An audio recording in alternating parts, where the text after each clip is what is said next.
More than 2,000 people on the island nation of Cuba have tested positive for COVID, according to the government. But human rights advocates believe there are more cases, and they are concerned about further erosion of human rights during this pandemic. The government did allow these graffiti artists access to downtown buildings in Havana, the capital of Cuba. They have been working on walls and rooftops to create images depicting daily life during the spread of COVID-19. This image coming up here with the boy with a bandana has the Spanish word coraje, or courage in English, above it. And Teo Babin is a longtime human rights advocate and CEO of Outreach Aid to the Americas. He recently wrote an op-ed for the Miami Herald on his concerns for Cuba, and he joins us now with more. Teo, thanks for coming on the show today. Thank you, Heather, very much. Appreciate it. You have followed human rights abuses in Cuba for years now, and one concern you have during this period is that the government is underreporting the number of cases. What do we know about that? Well, what we know is that the government in March, when everyone else was protecting their people, the government of Cuba refused to do so, and in fact, did just the opposite. They wanted to encourage tourism. They were asking foreigners to come into the country. They even came up with the idea that perhaps the warm weather in Cuba would actually be an antivirus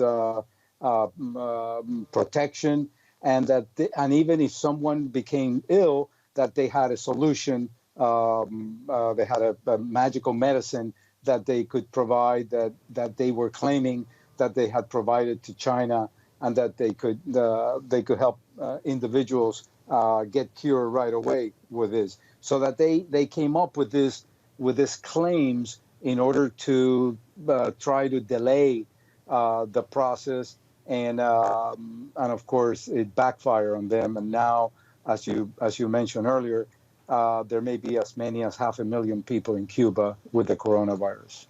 Wow. You have also written about the government taking advantage of this time while the world is distracted to increase surveillance, exploit fear among the population. What are you seeing with respect to that? Well, a civil rights defender conducted a survey in Cuba and found that 96% of the people that they surveyed reported that there was an increase in human rights violations in the country during the pandemic.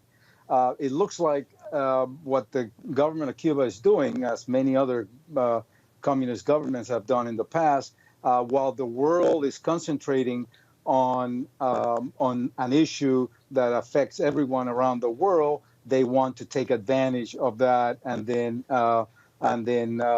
increase their human rights violation.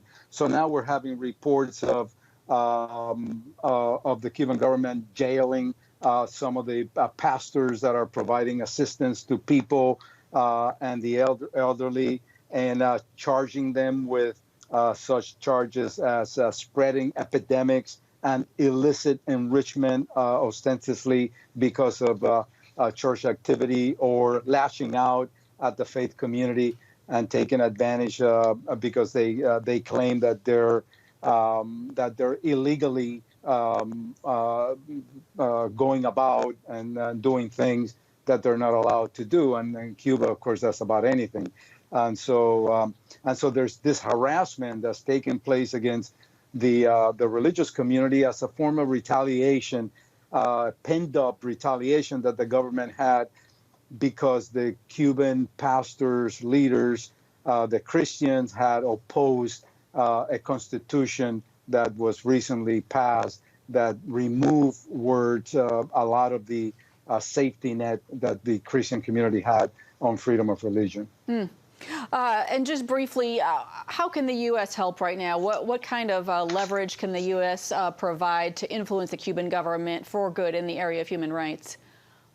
Well, some things we have already done. Recently, the State Department placed Cuba in a list of what they call a watch list of nations that violate religious freedom, and the U.S.